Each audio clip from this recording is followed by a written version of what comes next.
Hello everyone and welcome to UK Media Warrior, and today we're going to be looking at The Accountant. The Accountant stars Ben Affleck and Anna Kendrick, J.K. Simmons and John Lithgow, and the story of a man, Christopher Wolfe, who suffers from autism from a very young age, and whose father, a colonel in the army, decides that the best way to help his young boy get through this trying time is to teach him unarmed combat and marksmanship, as you tend to do with a young boy who's suffering from autism. So what does this young boy grow up to be? I mean, what job could possibly help this high functioning mathematical genius who suffers from autism, who can also really kick ass very well and can handle sniper rifles like he was born with one in his arms? Well, he becomes an accountant for some of the most dangerous people in the world.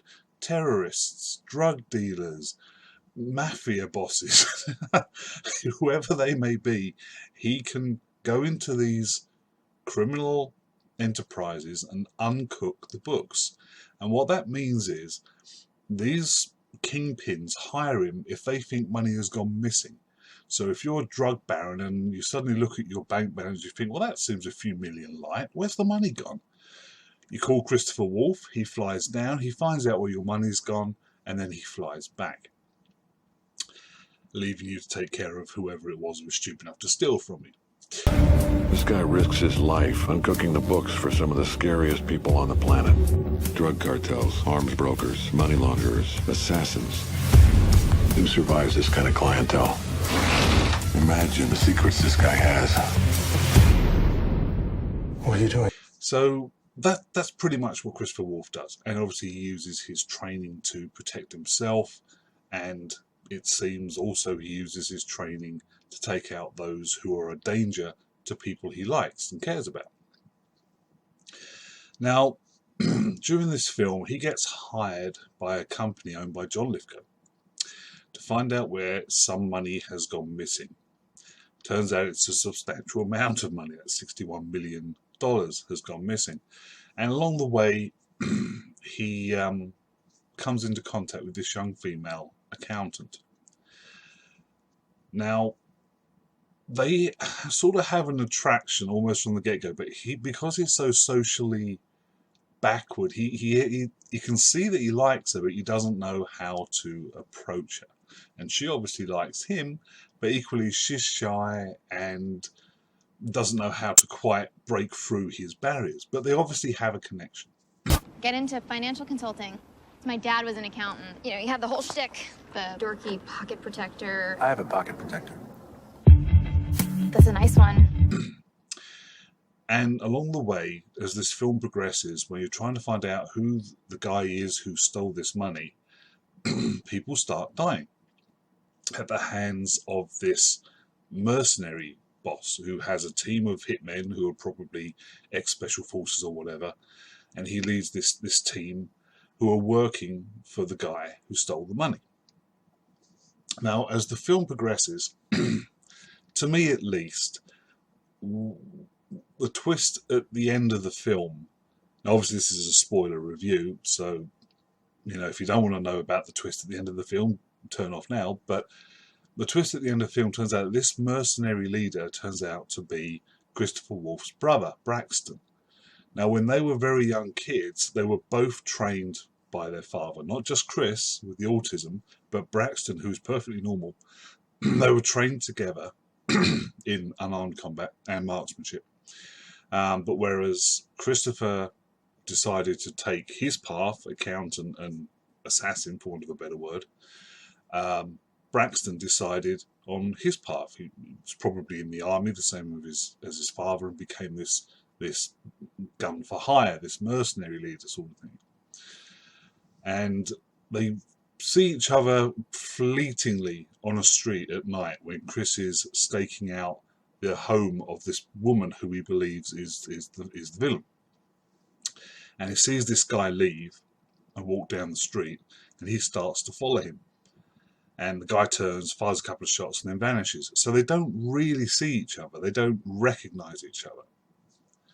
But at the end of the film, when Chris finally figures out who the bad guy is, and to protect himself and the young girl, the young accountant who he's become attached to, he goes after the bad guy at his house, and the house is protected by Braxton and his gang of mercenaries. And Chris works his way through this gang of mercenaries in a fantastic set-piece battle at the end of the film, and eventually it comes down to him and Braxton. Now when they both realise who the other one is, and there's this like 5-minute montage of Chris cutting through these mercenaries while Braxton is sitting in this room watching all of the cameras, seeing his brother shooting his men to pieces, and the look on his face when he realises who it is who's come to get him. It's incredible acting, really, by the man who plays Braxton. I think it's John Bernthal. It might be John Bernthal. Can't. It's either John Bernthal or Jeffrey Tambor, one of the two. But it's a fantastic ending to the film, and they both sit together in the room and they have it out. And during the course of the film, you've seen fragments of backstory, no more than like a few minutes at a time. And Chris is being hunted by the Treasury Department, a young female agent who has been brought in to track him down, because J.K. Simmons, who plays the head of the Treasury at this point, is about to retire, and he wants to find this guy. He wants to, it's like the one blot on his record, and he wants to erase it before he retires. So he gets this young up-and-coming female agent. He blackmails her to help him, which is a bit weird, because I don't think he actually needs to blackmail her. At the beginning, when he does so, and he quite blatantly does so, you know, he tells her how fantastic she is and how she's incredible at her job, and then he says, "Oh, but you lied on your application form. You've actually got a criminal record. You didn't tell anyone about that." And so he blackmails her to do it, but he didn't need to. All he had to say was, "Look, I'm after this guy. This is what this guy has done. I want to get him before he retires. You're a fantastic agent. Will you help me?" And what's he going to say? No? So that was a bit weird. Do you like puzzles? Tell me what you see. Was taken 3 years ago by an undercover agent. It's the same person. He was spotted in Tehran, Tel Aviv, and Naples. But anyway, during the course of the film, you find out that J.K. Simmons has built his career, because he used to be a very mediocre Treasury agent, until a few years back he was in a situation where Chris Wolf, Ben Affleck, had a gun to the back of his head when J.K. Simmons investigated this mob hit that was going down. Somebody was taking out these mobsters in their building, and he goes in because he's got wiretaps on the building, so he goes in to find out who it is, and Chris Wolf gets the drop on him, but he lets him live. And from that point on, the lady who deals with Chris Wolf's finances, identities, resources, phones J.K. Simmons occasionally and gives him tips. You know, there's this crate in this dock that's full of Asian immigrants and stuff like that. So he builds his career to get to the head of the Treasury Department purely on the fact that he keeps getting these phone calls with these huge tips that help him out. But by the end of, he knows he's going to retire, and he wants to meet the accountant. He wants to find out what this is all about and why. And he also wants this young female agent who he's picked to take his place, because he knows when he retires, the phone calls need to be picked up by someone, and he wants this young girl to do it. So by the end of the film, J.K. Simmons has convinced the young girl to take his place. The bad guy, who turns out to be John Lithgow, who stole from his company and then laundered the money and put it back into his company, so it looked like the company was making huge profits, and so the stock was going up, the stock prices were going up, and then he was going to take the company national and public, and it would have made billions of money, selling billions of dollars just selling the stock market shares. So that was what his plan was.